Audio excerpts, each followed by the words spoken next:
हड़पने में ये सब एक दूसरे से मिले हुए हैं और सब एक दूसरे को मौन समर्थन दे रहे हैं। नेशनल हेराल्ड केस में आप सबको याद होगा, कभी आपने सुना है कि कोई ऐसी कंपनी जिसमें सैकड़ों करोड़ की, मतलब 2000 से लेकर 3000 करोड़ तक की संपत्ति हो और वो 90 करोड़ की देनदारी में बिक जाए? जो प्रवृत्ति राहुल जी और सोनिया जी में दिख रही थी वही मल्लिकार्जुन खड़गे जी में दिख रही है, वही सिद्धारमैया जी में दिख रही है, वही डीके शिव कुमार जी में दिख रही है कि आपकी मोहब्बत की दुकान ये इलीगल प्रॉपर्टी डीलर की दुकान में कैसे तब्दील हो गई मेरे भाई? आवंटित भूमि को लौटाने का जो निर्णय लिया है, ये इससे पूर्व कर्नाटक के मुख्यमंत्री श्री सिद्धारमैया जी ने यही किया था।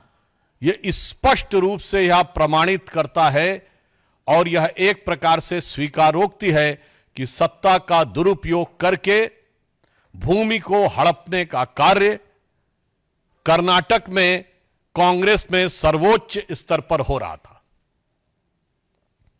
इतना ही नहीं है, मुख्यमंत्री पहले इसमें संलिप्त रह चुके हैं। 2015 में उप मुख्यमंत्री डीके शिव कुमार जी की ऊपर लैंड ग्रैब का केस लग चुका है, जो कि बंगलौर डेवलपमेंट अथॉरिटी के द्वारा 1986 में आवंटित भूमि के समय से चल रहा था। उसके आधार पर था मूडा स्कैम, जो मैसूर अर्बन डेवलपमेंट अथॉरिटी का स्कैम, जिसमें चीफ मिनिस्टर साहब उनके इन्वॉल्व थे। फिर Karnataka industrial ADB land grab, जिसमें कि खड़गे जी की फैमिली के लोग इन्वॉल्व थे। और इतना ही नहीं है, इससे पूर्व कांग्रेस के मुख्यमंत्री रहे कमलनाथ जी का नाम आ चुका है। तो राजस्थान में मुख्यमंत्री रहे अशोक गहलोत जी का नाम बीकानेर के लैंड स्कैम में आ चुका है। तो भूपेश बघेल जी के पास आ चुका है। अर्थात मुख्यमंत्री हो, उप मुख्यमंत्री हो अथवा राष्ट्रीय अध्यक्ष हो। और फिर इतना ही नहीं, आप सबको याद होगा वो नेशनल हेराल्ड केस, जिसमें सोनिया गांधी जी और राहुल गांधी जी के ऊपर आक्षेप है। और यह भी याद करिएगा कि वो केस हमारे जमाने में नहीं शुरू हुआ, अक्टूबर 2013 में दिल्ली हाई कोर्ट के निर्देश पर वो केस दर्ज किया गया था। इससे बहुत साफ हो जाता है कि कांग्रेस में सारा शीर्ष नेतृत्व, किसी भी राज्य का मुख्यमंत्री हो, कोई भी उप मुख्यमंत्री हो, उनके पूर्व राष्ट्रीय अध्यक्ष हों, वर्तमान राष्ट्रीय अध्यक्ष हों और चिरयुवा नेता हों या बुजुर्ग नेता हों, सब एक दृष्टि में समान है कि गरीब की भूमि कैसे हड़पनी है। सब भ्रष्टाचार में, भूमि हड़पने के आंदोलन में बहुत समान रूप से संलिप्त हैं।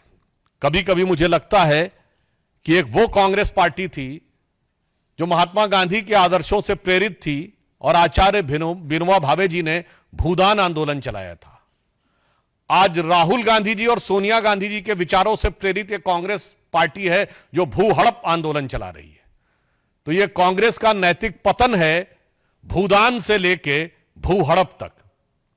और इतना ही नहीं, आपको ध्यान हो, सर्वोच्च स्तर तक, मतलब आज वहां चीफ मिनिस्टर और राष्ट्रीय अध्यक्ष अगर इन्वॉल्व है। आप कल्पना करिए कि किसी दूसरी पार्टी के या हमारी पार्टी के किसी इस स्तर के नेता पर आरोप लग गया होता तो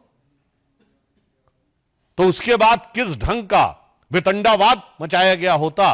और आज जिस प्रकार की चुप्पी कांग्रेस पार्टी ने और इंडी गठबंधन के सारे दलों ने साध रखी है, उसके ऊपर हमारा उनसे सीधा सवाल है। और यह साफ दर्शाता है कि जनता की गाढ़ी कमाई से बनी हुई सरकारी संपत्तियों को हड़पने में यह सब एक दूसरे से मिले हुए हैं और सब एक दूसरे को मौन समर्थन दे रहे हैं। नेशनल हेराल्ड केस में आप सबको याद होगा, कभी आपने सुना है कि कोई ऐसी कंपनी जिसमें सैकड़ों करोड़ की, मतलब 2000 से लेकर 3000 करोड़ तक की संपत्ति हो और वो 90 करोड़ की देनदारी में बिक जाए? और वो भी जबकि तीन अखबार उसके थे। आप सब पत्रकार हैं, मैं कहना चाहता हूं 3 अखबार, नेशनल हेराल्ड, हिंदी में नवजीवन और उर्दू में कौमी आवाज। 10 साल इनकी सरकार रही, ज्यादा नहीं, केवल 1-1 करोड़ों का विज्ञापन देते रहते तीनों अखबारों को, तो 10 साल में कर्जा उतर जाता 90 करोड़ का। राजीव गांधी फाउंडेशन को 150 करोड़ मिल सकते थे, मगर इनके अनुसार स्वतंत्रता आंदोलन का संचालन करने वाले नेशनल हेराल्ड की सोसाइटी को सरकारी विज्ञापन और सरकारी अनुदान नहीं मिल सकता था, वो 90 करोड़ में बिकना था। तो जो प्रवृत्ति राहुल जी और सोनिया जी में दिख रही थी, वही मल्लिकार्जुन खड़गे जी में दिख रही है, वही सिद्धारमैया जी में दिख रही है, वही डीके शिव कुमार जी में दिख रही है। और इस विषय के ऊपर हमारे कर्नाटक की तरफ से भी ये विषय कई बार उठाया गया और ये मामला इतना आसान नहीं है। हमारे मेंबर ऑफ पार्लियामेंट लहर सिंह सुरैया जी ने इस विषय को टेकअप भी किया हुआ है और वहां पर सीएजी ने जो अपनी रिपोर्ट में पॉइंट आउट किया 2017 से, उसमें लिखा है to ask the committee to fix the responsibility for violating the guidelines of the court order and suggest the appropriate course of action against the defaulting officials for the deletion of the land under category ए।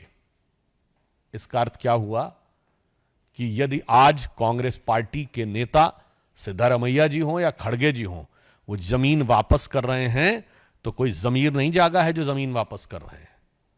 अदालत की कार्रवाई से में होने वाली जलालत से बचने के लिए वो जमीन वापस कर रहे हैं।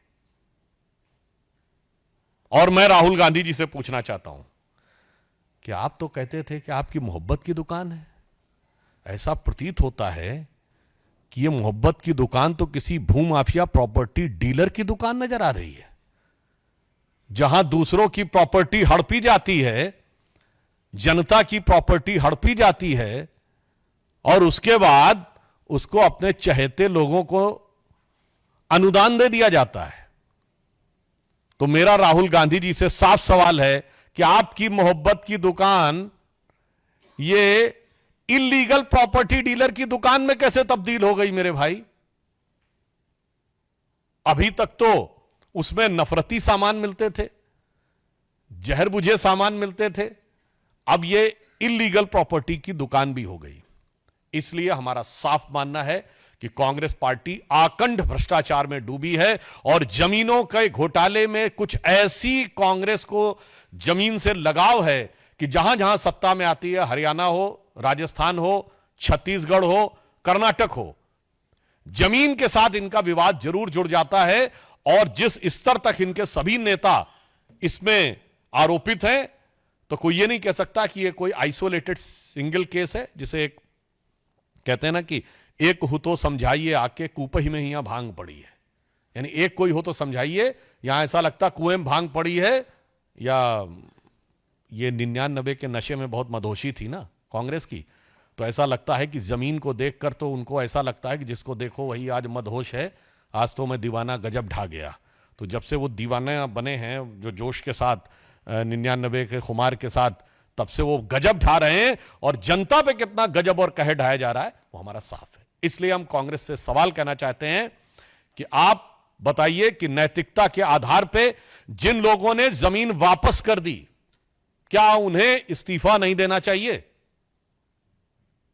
जब आपने स्वीकार कर लिया कि यह जमीन गलत आवंटित थी और वह भी सीएजी की रिपोर्ट और कई कोर्ट की प्रक्रियाओं के शुरू होने के बाद, राज्यपाल के द्वारा परमिशन मिलने के बाद, तो कांग्रेस अध्यक्ष, कांग्रेस के मुख्यमंत्री और राहुल जी और सोनिया जी से मैं पूछना चाहता हूं कि सिर्फ जमीन वापस करने से काम नहीं चलेगा। यह बताइए कि अगर जमीन वापसी की है तो क्या नैतिक आधार पर आपको इस्तीफा नहीं देना चाहिए? श्रेष्ठ भारत पर खबरों से जुड़े रहने के लिए चैनल को सब्सक्राइब और लाइक करें, बेल आइकन दबाएं और देखते रहें श्रेष्ठ भारत।